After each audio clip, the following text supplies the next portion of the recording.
আপনাদেরকে ধন্যবাদ জানিয়ে আমার সাথে রাজ্যের স্বরাষ্ট্র সচিব মহোদয় এবং ডিজিপি সাহেব আছে। পশ্চিমবঙ্গ পুলিশ যে তাদেরকে কাজ করার সুযোগ দিলে তাদের কর্মকুশলতা, দক্ষতা এবং তাদের ইন্টেলিজেন্সি লাগিয়ে তারা যে সমস্ত রকম সিন্ডিকেট র্যাকেট, গভর্নমেন্টের রেভিনিউ লিকেজ এবং গভর্নমেন্টের আপনার প্রপার্টি এবং গভর্নমেন্টের মেশিনারিকে মিসইউজ করে বড় র্যাকেট চালাতে পারে, আবার সেই র্যাকেটকে যে পুলিশ ভাঙতে পারে, এটা প্রমাণ হয়েছে বীরভূমে। গতকাল থেকে আপনাদের মিডিয়াতেও চলছে, আমি সোশ্যাল মিডিয়াতে অ্যাজ এ হোম মিনিস্টার আমাদের বীরভূম জেলা পুলিশকে এবং রাজ্য পুলিশের ডিজিপিকে ধন্যবাদ দিয়েছি। ব্যারাকপুরে পুলিশের একটি অনুষ্ঠানে আমি বলেছি যে এই রাজ্যের পুলিশও অন্য রাজ্যের পুলিশের মতোই অথবা কেন্দ্রীয় এজেন্সির মতোই বা তার থেকেও আরো দক্ষতা নিয়ে তারাও যে সুযোগ পেলে ভালো কাজ করতে পারেন, এর প্রমাণ তারা ওখানে রেখেছেন। আপনারা জানেন যে আমি অনেকগুলো ইন্ডাস্ট্রির ইনভেস্টমেন্টের প্রোগ্রামে, গভর্নমেন্ট প্রোগ্রামে রেভিনিউ লিকেজের কথা বারে বারে তুলে ধরেছি এবং এক্সাম্পল দিয়েছিলাম এই র্যাকেট সামনে আসার আগে বীরভূমের কথা। যে লাস্ট গভর্নমেন্টের সময় যেখানে পাথর থেকে বছরে 60 থেকে 80 কোটি টাকা রেভিনিউ আসতো, সেখানে 11 মে থেকে 11 জুন, মানে আমি 9 মে চার্জ নিয়েছি, অফিস করেছি 11 মে 2026 ফার্স্ট অফিস। এই এক মাসে আমরা 83 করোড় রুপিস ফ্রম স্টোন ওই একটা জায়গায় একটা জেলা থেকে আমরা পেয়েছি, যেটা এখন 100 করোড়ের কাছাকাছি চলে গেছে। এবং আমি সব জায়গায় বলছিলাম 100 কোটি গভর্নমেন্টের ঘরে জমা হতো, 1100 কোটি টাকা সাইফল হতো, বেরিয়ে যেত। এবং আমরা আলটিমেটলি এই টাকার মেন বেনিফিশিয়ারি কে, লাভার্থী কে, এই পর্যন্ত যাবে বেঙ্গল পুলিশই পারবে, বেঙ্গল পুলিশই পারবে এবং বীরভূম পুলিশই পারবে, under the proper leadership of the DGP and the guidance of the honourable home secretary, ওরাই পারবে। এবং তাদের যা ইলেকট্রনিক সাপোর্ট বা অন্যান্য সাপোর্ট লাগবে তারা সেন্ট্রাল এজেন্সির কাছ থেকেও নিতে পারে, আমাদের এসটিএফ সিআইডির কাছ থেকেও নেবে, কিন্তু আলটিমেটলি পারবে। আমি আপনাদেরকে যেটা অফিসিয়ালি বলছি সেটা হচ্ছে গতকাল মিনার মন্ডলের বাড়ি থেকে ক্যাশ পাওয়া গেছে 28,50,47,000 টাকা এবং 15 কেজি গোল্ড। ভ্যালুয়েশন অ্যাপ্রক্স 50 কোটি টাকা, মানে গোল্ড ভ্যালুয়েশন নিয়ে। এরপরে মিনার মন্ডল এবং তার ফ্যামিলি মেম্বার ওপেনলি বলেছেন যে তারা ওই নিকনেম টুলু মন্ডল, ওর আসল নাম নিজামুদ্দিন মন্ডল লাগিয়েছে, নাজিমুদ্দিন মন্ডল, ওনার টাকাই ওখানে ছিল। তাতে আমরা পুলিশকে ইনস্ট্রাকশন দিয়েছিলাম যে ওনাকে খুঁজে বের করতে হবে, এবং আমরা প্রাইমারি যেটা জেনেছি আউট অফ কান্ট্রি রয়েছেন, মানে 4 তারিখে পরিবর্তনের পরেই হয়তো সরে পড়েছেন, হতে পারে, সেটা পুলিশ দেখবে, ইনভেস্টিগেশন পার্টে আছে। তার জন্য যা করার ডিজিপি সাহেবকে বলা হয়েছে সেন্ট্রাল এজেন্সি বা অন্যান্যদের সাহায্য নিতে। আমরা ওনার যতগুলো অ্যাকাউন্ট এখনো অব্দি পেয়েছি, বিভিন্ন অ্যাকাউন্টে 93 কোটি টাকা, সেই 93 কোটি টাকা আমরা টুলু মন্ডলের অ্যাকাউন্ট গুলোকে আমরা ফ্রিজ করেছি, সমস্ত অ্যাকাউন্টকে নন অপারেটিং করার জন্য ফ্রিজ করা হয়েছে। এর বাইরেও ক্যাশ রিকভারি করা হয়েছে 53 লক্ষ টাকা। আর আমাদের gold ornament 268 gram, 400 silver 400 gram, platinum jewellery around 23 gram. এছাড়াও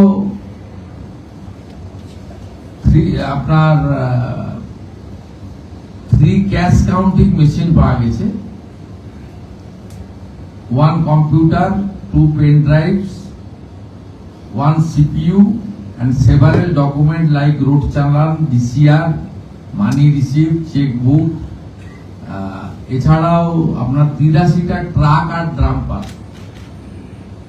83, সেটাকেও সিজার লিস্টে নেওয়া হয়েছে। এর বাইরে আমরা 21টা প্রপার্টি পেয়েছি, সেটা আন্ডার প্রসেস রয়েছে। প্রপার্টি, এই প্রপার্টি লিস্টের মধ্যে আপনার রয়েছে 7টা বাড়ি, একটা ফার্ম হাউস, 2টো পেট্রোল পাম্প, একটা ব্রিক কিল, একটা পার্কিং, 3টে স্টোন মাইন, 2টো ক্রাসার এবং আদার্স সব মিলিয়ে মোট 21টা প্রপার্টি। এই জায়গার পরিমাণ হচ্ছে 300 বিঘা। এই 300 বিঘা প্রপার্টিতেও আমরা আমাদের যা আইন আছে প্রসেস অনুযায়ী এটাকেও আমরা সিজারের মধ্যে নিচ্ছি, আন্ডার প্রসেস, সময় লাগবে। সেই প্রসেস জেলা পুলিশ বলছে। Thanks to SP Birbhum and it's team, tirelessly তারা কাজ করছেন এবং ডিজিপিকেও তো অবশ্যই থ্যাঙ্কস দেব, তিনিও রাউন্ড দ্য ক্লক মনিটরিং করছেন এবং টাইম টু টাইম এইচএসকে এবং আমাকে রিপোর্টিং তারা করছেন। এবং আমরা স্পেসিফিক কেস শুরু করেছি বিএনএসএস সেকশনগুলো লাগিয়ে, এবং এখনো পর্যন্ত যাদের অ্যারেস্ট করা হয়েছে, পিনাকি দে, মিনার মন্ডল অ্যারেস্ট হয়েছে আর ইন্টারোগেশনের জন্য আনা হয়েছে 5 জনকে। Pinaki De main accountant, Rakibul Islam assistant accountant, Kausar manager of petrol pump, এরকম মোট 5 জনকে ডিটেন করা হয়েছে। এদের মধ্যে যদি কোনো ফাউল কিছু থাকে সেটা তাদেরকে পুলিশ আইন অনুযায়ী ব্যবস্থা নেবে। আর 300 বিঘার জায়গার সাথে সাথে 83টা ট্রাকের সাথে সাথে অল টাইপ অফ ভেহিকেলস সিজ করা হয়েছে 242টি। তার মধ্যে ট্রাক আছে, ডাম্পার আছে, কার আছে, BMW আছে, অডি আছে, এই সব মিলিয়ে 242টি আপনার মোট আপনার সিজ করা হয়েছে। It's a big racket. এরকম বহু জেলাতে আছে, বহু জায়গা আছে। আমাদের সরকার যে কমিটমেন্টের উপরে এসেছিল যে ক্র্যাকডাউন করব এবং যা আইনে ব্যবস্থা নেব এবং এগুলো সিজ করব, অকশন করব এবং যা যা লাগানোর লাগাবো, এবং এই যে হিউজ মিনিমাম 1000 কোটি টাকা একটা আইটেমে একটা জেলা থেকে রেভিনিউ লস, অর্থাৎ গত 15 বছর যারা সরকার চালিয়েছেন শুধু একটা জেলা থেকে একটা আইটেমের উপরেই 15,000 কোটি টাকা পশ্চিমবঙ্গের জনগণের রেভিনিউ টাকা, যেটা দিয়ে সরকার অনেক উন্নয়ন করতে পারতেন, চাকরি দিতে পারতেন, সেটা লিকেজ হয়েছে। তাই মূল যে লাভার্থী, মেন যে বেনিফিশিয়ারি, তাকেও আমরা খুঁজে বের করার জন্য যা যা করার, যতদূর যাওয়ার আমরা যাব। আজকেও পশ্চিমবঙ্গ পুলিশ একটা সাফল্য পেয়েছে, এসটিএফ একজন জঙ্গিকে অ্যারেস্ট করেছে তার কাশ্মীরের। It's a very sensitive issue, I am not passing any comment. আগামীকাল এসটিএফ এর পক্ষ থেকে একটা প্রেস ব্রিফিং আপনাদেরকে দিয়ে দেব। কারণ না না, I am not passing any comment. It's a very sensitive issue. এটা ইন্টারন্যাশনাল কানেকশনের বিষয় আছে, ন্যাশনাল সেফটি সিকিউরিটির বিষয় রয়েছে। ইনিশিয়ালি এটা নিয়ে আমার অন্তত কিছু বলা উচিত না। এটা এসটিএফ ডিটেলসে বলবে। আজকে পিসি নেবে বর্ধমানে, তারপরে তাদের কাছে এলে তারা আরো ইলেকট্রনিক ডিভাইস গুলোকে অ্যাসেসমেন্ট করতে হবে। এটা এইভাবে বলা যায় না, প্লিজ ওয়েট। আমরা বারবার দেখেছি আপনি যখন বিরোধী দলনেতা ছিলেন বর্ডারটাকে সিকিউর করার জন্য আপনি বারবার এটা তো ন্যাশনাল সিকিউরিটি আমার একার কথা নয়। Honourable prime minister, honourable HM, home minister নবান্নে তো এসেছিলেন 2022 সালে। সালে এসেছেন। কেন এসেছিলেন? এখানে পূর্বাঞ্চলে 4টে CM কে নিয়ে মিটিং হয়েছিল, রিজিওনাল মিটিং। কিন্তু আমরা যখন উনি লেফট করছিলেন, সিঅফ করতে গেছিলাম আমি এবং ডক্টর সুকান্ত মজুমদার, আমরা জিজ্ঞেস করেছিলাম যে আপনি ওখানে চলে গেলেন, ওনার সচিবালয় ওনার সঙ্গে মিটিং করলেন। আমাদের একটু অভিমান ছিল। উনি আমাকে বলেছিলেন দেশের ইন্টারেস্ট আগে, রাজনীতির উপরে। আমি গেছিলাম মাননীয় মুখ্যমন্ত্রীর কাছে জমি চাই, সীমান্ত সুরক্ষা প্রয়োজন। আমরা ওনার যুক্তির কাছে মাথা নিচু করেছিলাম। হ্যাঁ, নেশন ফার্স্ট, দেশ সুরক্ষিত থাকলে সবাই থাকবে, রাজনীতি থাকবে, দেশ থাকবে। আপনি আপনার প্রফেশনে থাকবেন, ইনি ওনার প্রফেশনে, ইনি ওনার প্রফেশনে থাকবেন, আমরাও পাবলিক ফিল্ডে থাকবো। দেশ তো আগে, এটা ন্যাচারালি, এটা তো প্রমাণিত।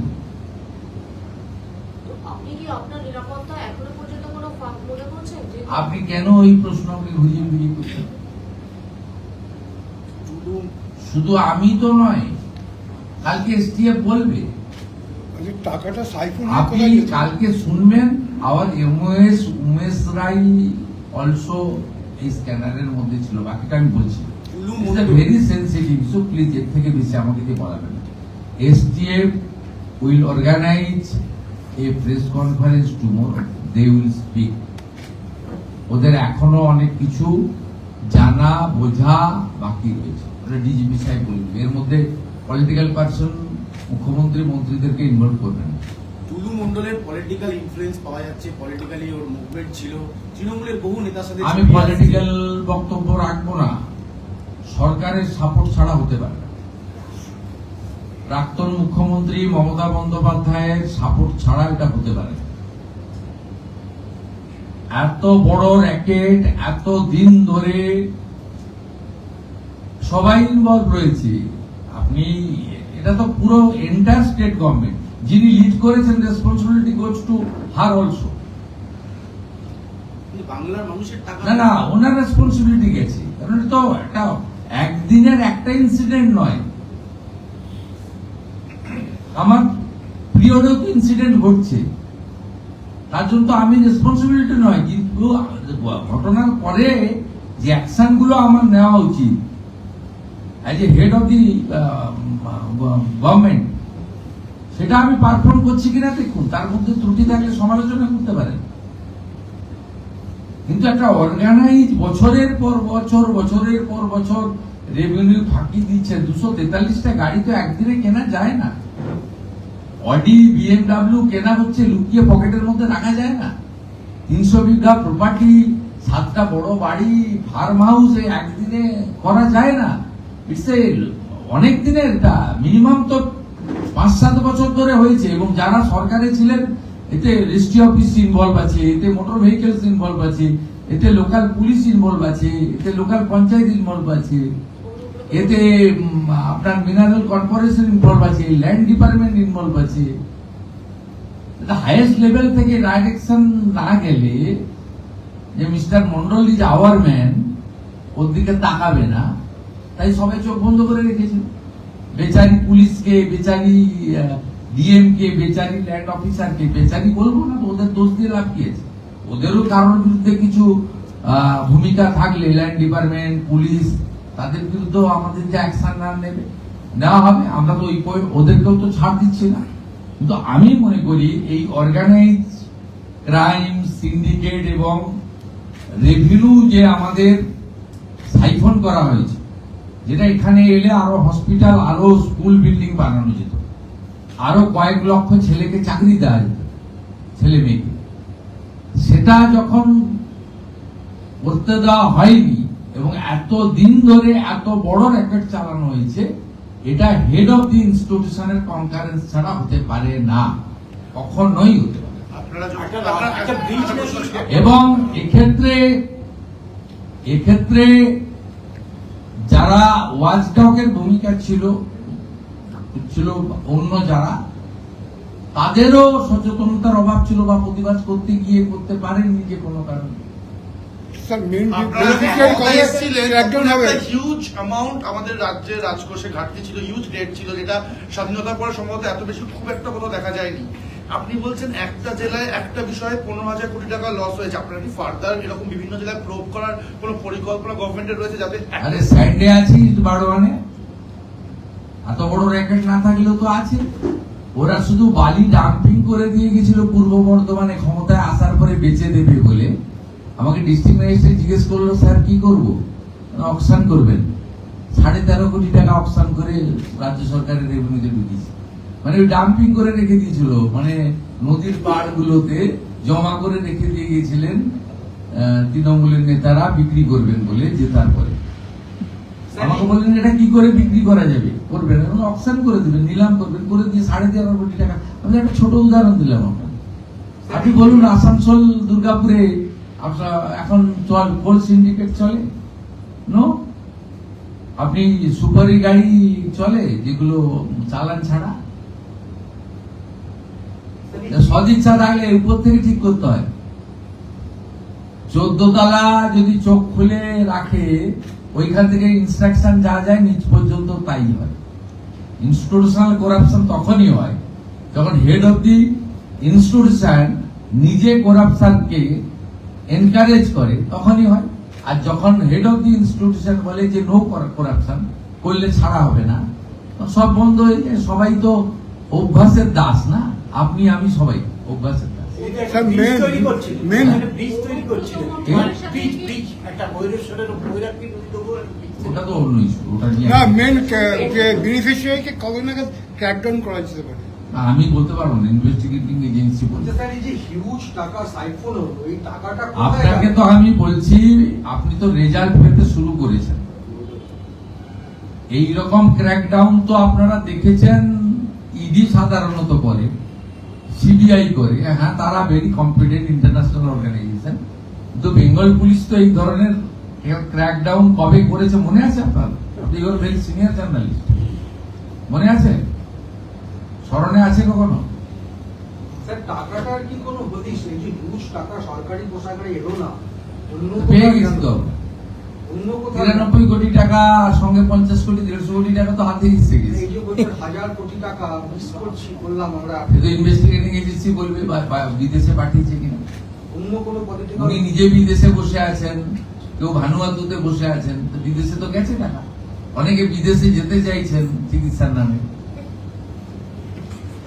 আপনি তো যেতে চাইছেন না। এটা কি শুধু আপনি তো চশমা পড়েছেন, আপনার পাওয়ার চশমা আছে, আপনার তো এখানেই চোখ দেখাচ্ছেন। এটা কি শুধু একটি জেলার ছবি না বাকি জেলাতে একই অবস্থা? এটা কি শুধু একটা জেলার ছবি? আমরা বন্ধ করেছি, ক্র্যাকডাউন করেছি। আমাকে অর্থ সচিব বলেছে যে 12% রেভিনিউ গত বছরের থেকে বছর বেড়েছে। মাত্র 10 সপ্তাহের সরকার, 11 সপ্তাহে চলেছে। আপনি যখন দেখবেন এই ফাইন্যান্সিয়াল ইয়ার এন্ড হবে, আমার বিশ্বাস 20% অ্যাডিশনাল রেভিনিউ রাজ্য সরকার আর্ন করবে।